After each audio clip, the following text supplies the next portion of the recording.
In the dark days of World War II, a coalition of nations known as the Allies formed to confront the growing threat of the Axis powers.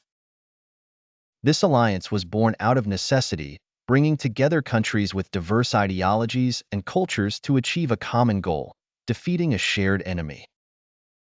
The monumental gathering of Allied leaders in 1941, including Franklin D. Roosevelt, Winston Churchill, and Joseph Stalin, marked the beginning of a unified front. Historic images of the Atlantic Charter, where principles for a post-war world were set, highlight the determination of these leaders. The tides of war began to turn with key battles like the Battle of Stalingrad and the D-Day invasion.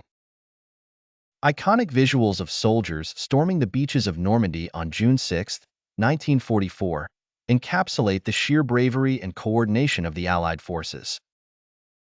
The contribution of countries such as the United States, the United Kingdom, the Soviet Union, and many others each brought unique strengths and resources to the war effort. Photos of factories bustling with wartime production, women welding and assembling machines, and the unified war efforts back home demonstrate the collective resolve and resourcefulness of the Allied nations. As the Allies pushed forward, liberating occupied territories, the impact of international cooperation became evident. The Yalta Conference in 1945, where Allied leaders met to discuss the reorganization of Europe, stands as a testament to their diplomatic efforts.